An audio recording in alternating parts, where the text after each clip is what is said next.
Imagine waking up to a world on edge, a world where headlines scream of rising tensions, secret military briefings, and intelligence leaks hinting that Donald J. Trump may be preparing for one of the most dramatic geopolitical moves of the century. The question spreads like wildfire across social media, newsrooms, political circles, and international capitals. Is Trump about to declare war in Venezuela?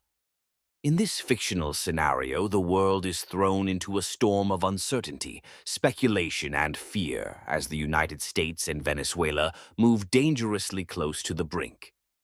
To understand how this moment arrives, we must begin with the growing storm. Whispers of hostile alliances forming in South America, reports of unidentified aircraft flying near Venezuelan airspace, rumors of foreign weapons arriving in secret, and mounting political unrest across the region. As the world debates what is true, Trump steps back into the global spotlight, issuing bold statements, fiery warnings, and veiled threats that seem to escalate by the day. In our hypothetical narrative, Trump appears determined to reassert American dominance in the Western Hemisphere, repeatedly declaring that the United States will not allow foreign adversaries to gain a foothold in our backyard. His language becomes sharper, his tone more urgent, and his rallies echo with talk of national security and strength.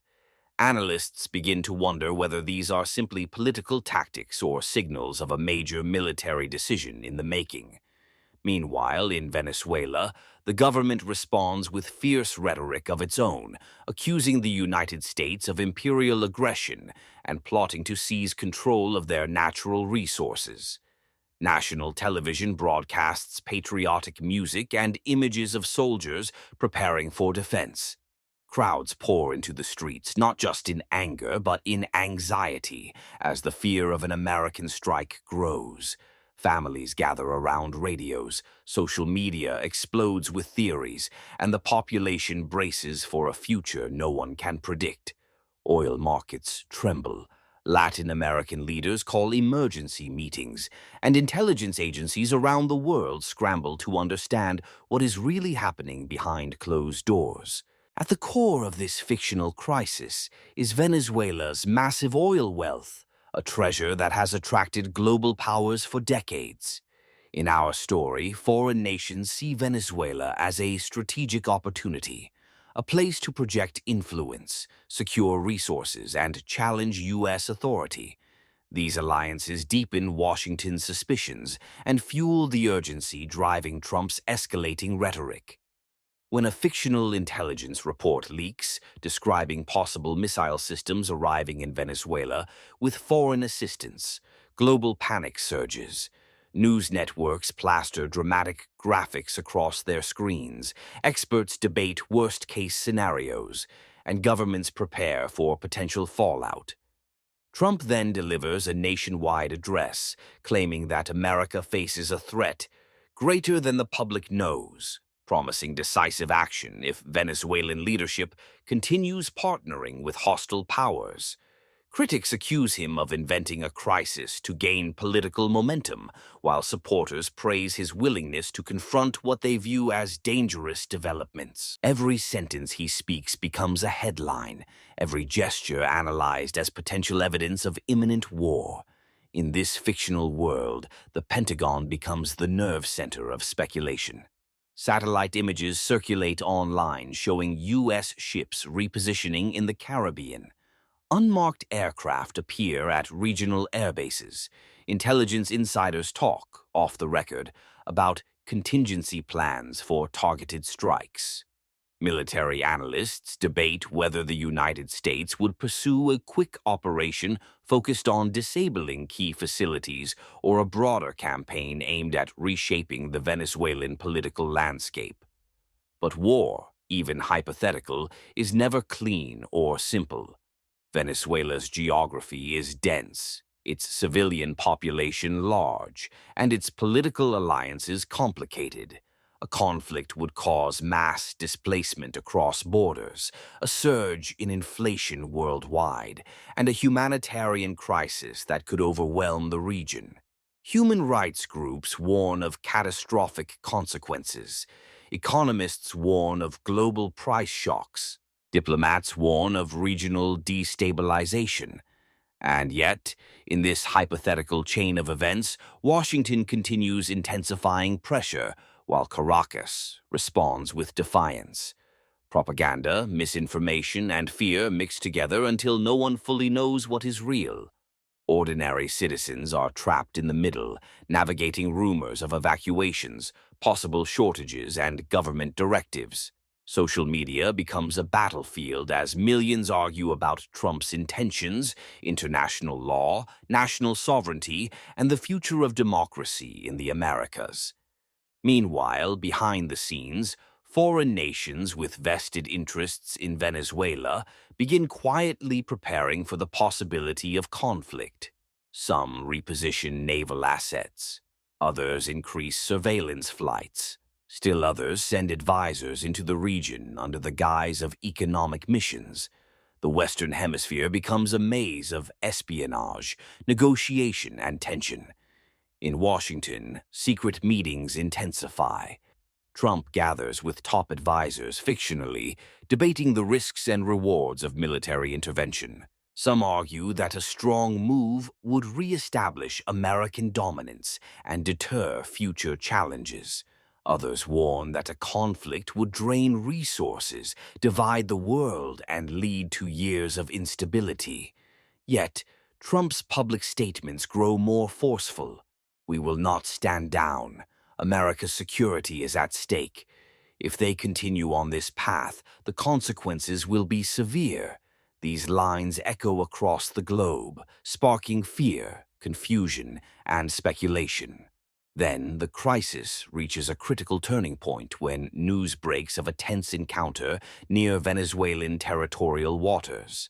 A U.S. aircraft, according to initial reports, is allegedly locked onto by Venezuelan radar. Other sources claim the U.S. ship crossed too close to a restricted zone. The truth remains unclear, but the impact is immediate. Global markets nosedive, emergency alerts circulate, and Trump calls an urgent briefing at the White House. Cameras flash as reporters demand to know whether this is the spark that will ignite a war. In this fictional scenario, Trump emerges from the meeting visibly stern. He announces that Venezuela acted recklessly and dangerously, and that the United States will respond appropriately. These words ripple through every corner of the world. Analysts dissect every syllable. Governments rush to prepare crisis plans. Venezuela issues a furious response, insisting the United States violated their territorial sovereignty. Tension climbs to the highest point yet. Diplomats from multiple countries urgently attempt mediation. Latin American presidents plead for de-escalation. The United Nations calls an emergency meeting, though geopolitical rivalries paralyze progress. And then Trump schedules a prime-time national address, one that millions fear could be the moment he declares war. The world watches anxiously as he steps up to the podium. His speech is a blend of stern warnings and calculated ambiguity.